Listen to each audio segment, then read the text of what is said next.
How's it going, everyone, and my beautiful audience?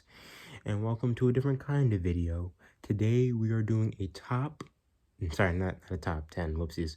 We're rating all the JoJo villains in the animated parts. I will not be counting part 7 or 8 since I have not read them yet, so it would be impartial to give a rating of the villains or ranking of those villains, Funny Valentine and Toru, and the other smaller villains in those parts.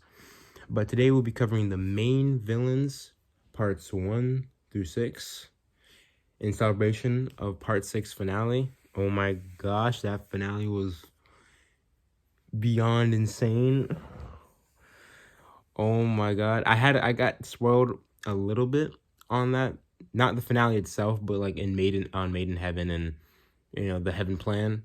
So I was kind of spoiled for a bit for the most part, but it didn't ruin it at all.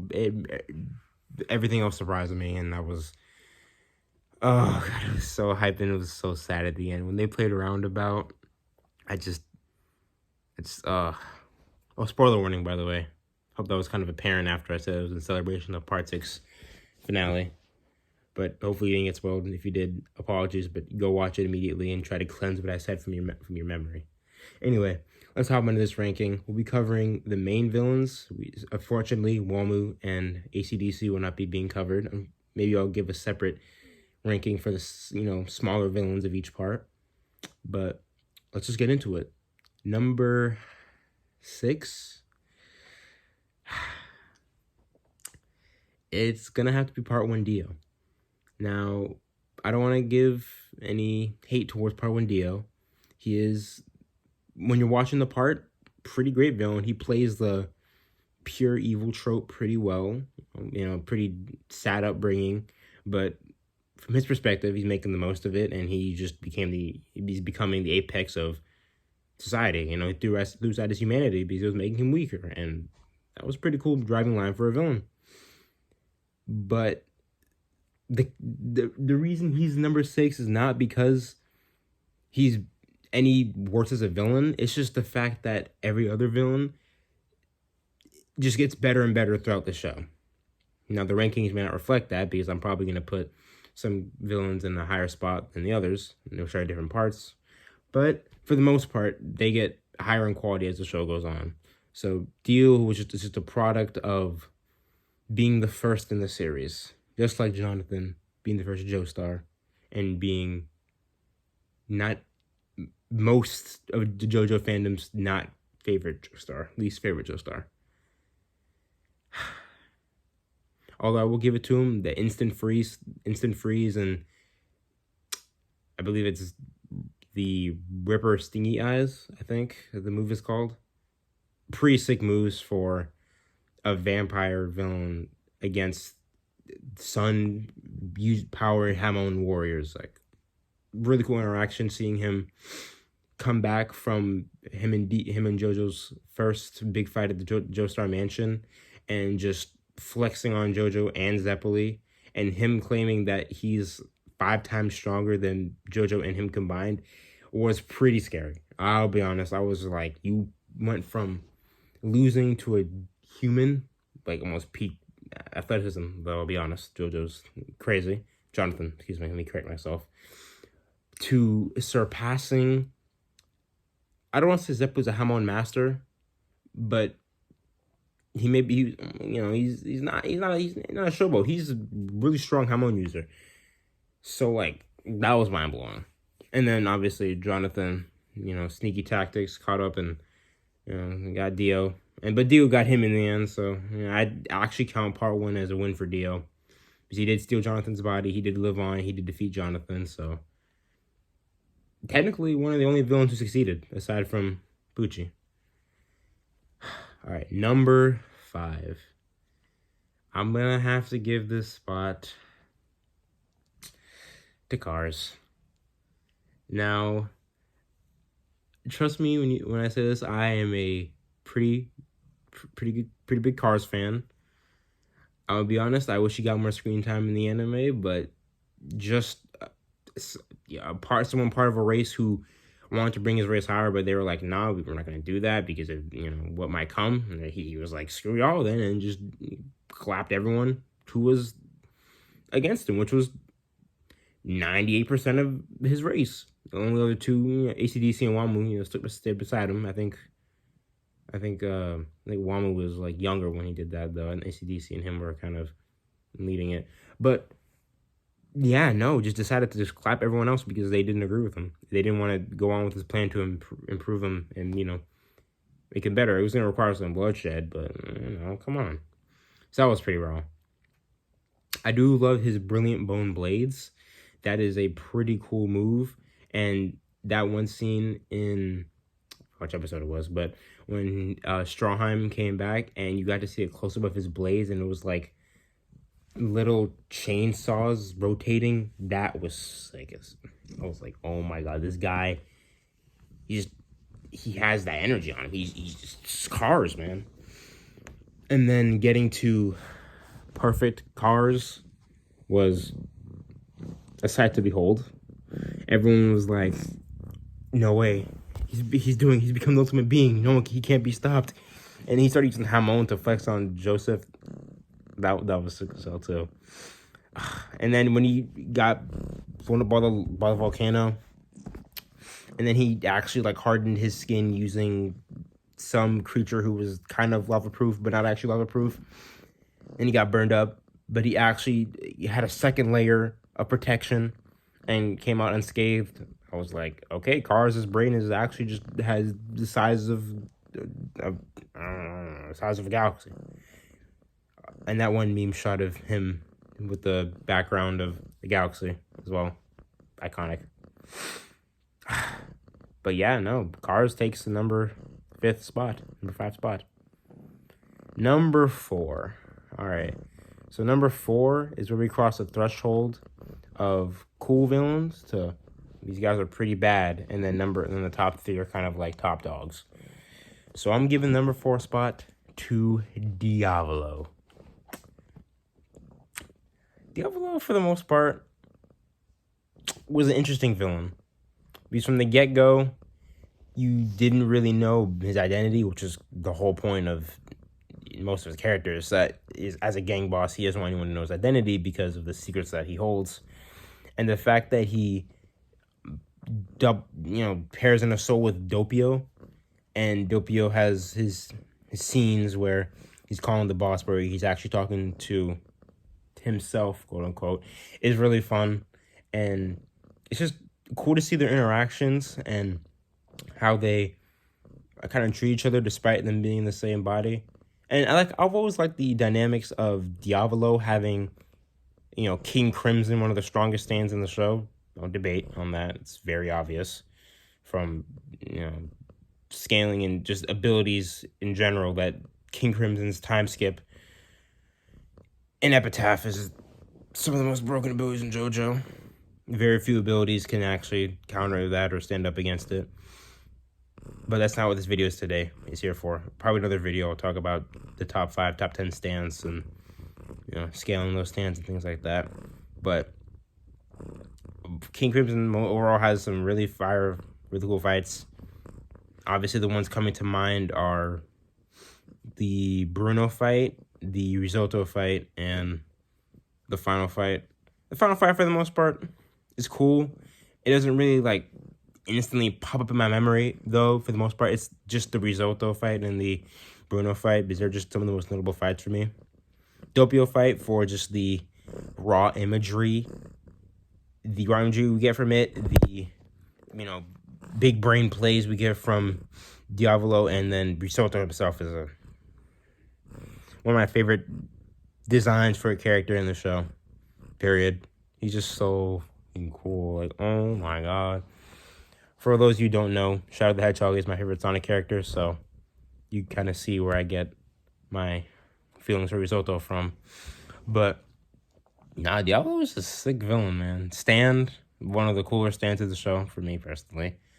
And just his dynamic with Doppio and keeping his identity a secret, just really intriguing and engaging as a villain, especially over the course of a 38 episode saga you're watching, and kind of split into those 3 parts. The first part being working for the boss directly, just getting those kind of email messages from him that we see Bucciarati receive, and finding out Trish has a stand, and then you're like, oh, what does this have to do with the boss? And then you get to the halfway point where they betray the boss, and it's like, oh my god, his stand can skip time, question mark, and then you kind of realize it's not directly skipping time, it's actually allowing him to move over time in a sense. It's really dumb. It can be complicated and unnecessarily complicated, but keep it simple. His ability allows him to skip time, I think upwards to 5 seconds, I believe. I haven't checked in a minute. But you can skip time, remove himself from that precedes time. And if any event that happens to him still kind of happens to his body, but he's not actually there. So if like bullets are supposed to hit him, they would still hit him, but it just wouldn't actually affect him because he's removed from that position in time. Simple, done. Let's move on to number 3. All right, number 3. This is where it gets a little tough. But I'm going to have to go with Part 3 Dio. Now, Part 3 Dio has a lot of statements, a lot of claims, a lot of things said about him. And for the most part, they're very true. Obviously, he's a menace, first of all. Like, took down most of the Crusader crew, which, you know, at first glance, it seems like, oh, wow, he just did that really easily. I mean, they don't seem that strong, but in fact, their stands are still really strong. Besides, you know, Polnareff being upward scaling to Jotaro and his speed, Kakyoin, I mean, his Emerald Splash kind of got deflected by Star Platinum in the first couple episodes. Kind of embarrassing. But he proves up to be a very smart, clever fighter. Abdul, unfortunately, Abdul got the short end of the stick. But his stand, if it actually, it's still really strong. And then Hermit Purple kind of exists. And then Iggy. And I think Iggy, in the first episode he was in, they were like, wow, this stand seems like almost unbeatable. It's crazy. And I'm like, it's a really strong stand as well. So they're not to be underestimated in any sense. Despite the progressive scaling of stands getting stronger over the course of JoJo, don't underestimate the Crusader crew. They are tough. But Dio was tougher as he bodied Kakyoin, you know, pieced up Joseph because Hermit Purple wasn't going to do a lot. And then just kind of swatted away Polnareff. But I would admit Polnareff almost got Dio, he said. You know, if he put a little more oomph into the sword strike into his brain, he might have scrambled his brain and, you know, bodied Dio, which would have been kind of crazy, I'll be honest. But he, you know, mostly bodied the Crusader crew. And not an easy feat. And Jotaro was able to defeat him, I'm going to say only because of Dio's personality. He doesn't want to finish his food off immediately. He wants to play with it. And he just made Jotaro progressively more angry over the course of the fight, which ended up in his loss and ultimate defeat. But from before that point to around basically the beginning of the show, or Part 3, excuse me, and his just looming presence, and you having to keep guessing with this new, it's really exhilarating too, you know. A new power system's introduced into JoJo's, and you get these crazy new abilities that each new villain has. And every time a new one pops up, you're always wondering, like, oh my god, is Dio's even stronger than this? Because, you know, each ability is almost portrayed as getting stronger and stronger, or more interesting and intricate. And it's like, okay, what's Dio's ability going to be? Is it going to be is it going to be an extension of his vampiric abilities? Is he going to be like able to freeze like a certain area in a split second, or is he going to be able to shoot 20 lasers with his stand? You don't know. And over time, you just got to keep guessing until you get more hints, and you realize either episode or two before, or you realize, you know, during the episode that his ability is to stop time, and then boom, he does it. You can kind of figure it out. He does show it in a couple times, especially leading up to the fight with Polnareff and initially with Kakyoin, so you can definitely get it before he, you know, says it himself. But holy smokes, when Dio introduced the ability to stop time, you really believed him when he said that he's undeniably the strongest stand user so far. And it's true, at least until Jotaro can stop time as well. But you have to realize how broken time stop is. Obviously now with stands like Soft and Wet Go Beyond and Tusk Act 4 and more intricate stands, Sometimes people forget how broken Time Stop is, especially with a stand as strong as Star Platinum, or excuse me, the World, which is low city to town level destruction. Combine that with the ability to stop time for upwards of 5 seconds, and you get a stand ability that can destroy 99% of the JoJo universe except for a select few stands: Cough Cough, GER, Golden Experience Requiem,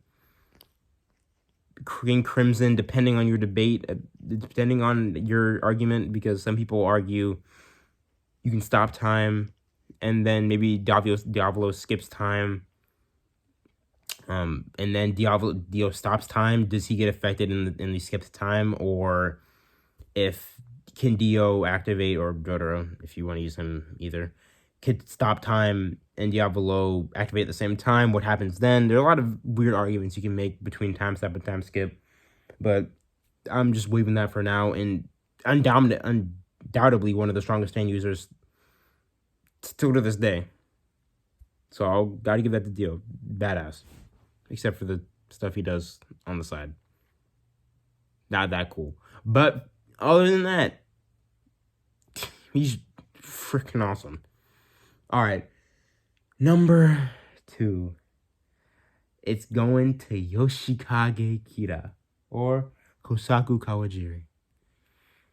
And now I'll be honest, when I first finished watching, or while watching part 4, I was like, this guy is weird and creepy. And I was liking a hand fetish, and it's like, but his stand ability, kind of hard. Simple. Anything Killer Queen touches turns into a bomb, and he can ignite it by doing hand motion.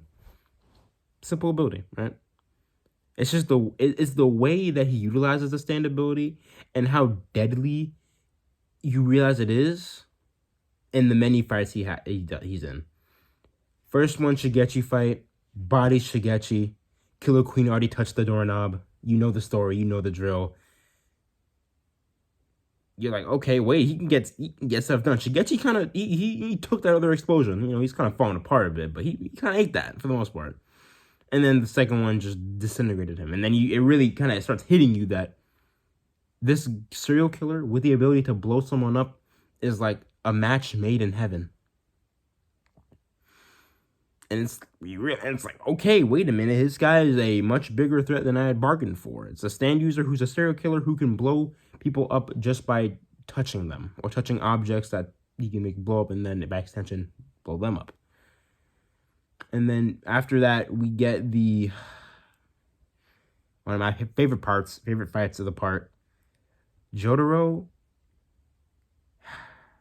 and Koichi versus Kira in the clothing store, I guess. I don't know what it's called. And that fight was wild. Sheer Heart Attack being introduced as Akira's secondary ability is one of the, I want to say, one of the stronger secondary abilities as a stand user. Obviously, Epitaph is up there, being able to see up to the future of the 5 seconds, I think.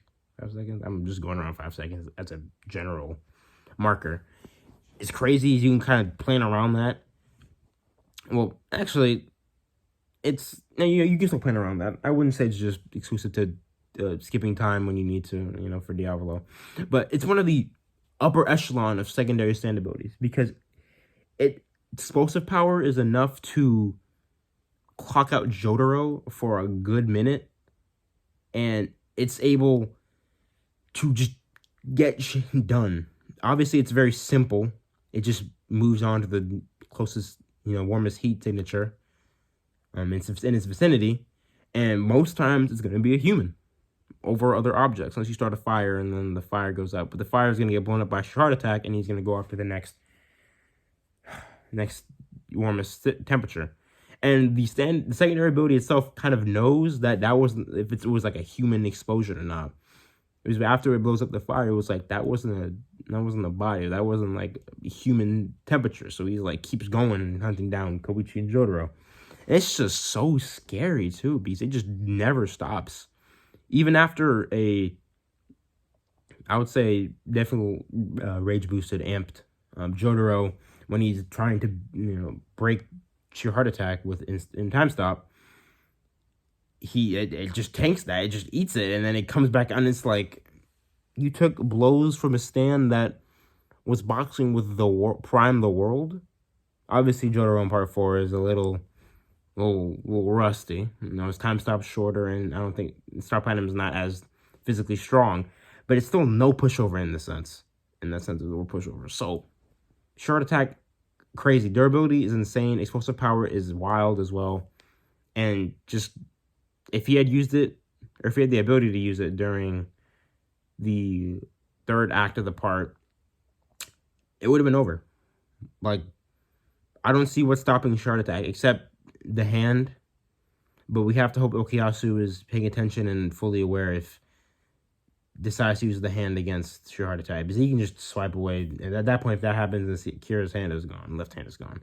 But as we know with Okuyasu, he is not the brightest of the bunch, which is why the party did not end at an earlier episode. There are many edits on YouTube about if Okuyasu was smart or Okuyasu knew how to use his stand, or someone told him to use his stand in a certain way, that would have ended the part way sooner. Actually, I haven't even talked about why I like Yoshikage as a villain more than the previous villains. When it comes to his motivation, that's where he got me. I'll be honest, that's where he got me. Especially after I finished watching the part. I was like, damn. Yoshikage is just someone who wants a quiet life and wants to live it undisturbed. And I'm a person who would also partially just want a quiet life. I'm not, fully. I want my life to be bombastic, some having fun in there. I also have downtime, But for the most part, having a quiet life and just doing what I love would be nice. But Yoshikage wants to have a quiet life and do what he loves, but what he loves doing is murdering people, which is inherently wrong on many levels, and it's by society standards. But that's still a man who wants to do what he wants and live a quiet life. But what he does inherently does not. But what he does by design does not provide him with a quiet life, which is the unfortunate truth. But it's really interesting to have a villain who just wants to do what he loves. What he loves conflicts with moral obstructions and gets him in the way of many powerful stand users. It's just really cool to have a villain that has that deep not want to take over the world or rule over the human race or go to heaven. No, he just wants to live a quiet life and do what he does, do what he loves, and he just can't do that for a variety of reasons. But the effort and the mindset is what kept him going for so long against the Moria Warriors and let him get the stand ability, Bite the Dusto, which is undeniably one of the more broken abilities in JoJo.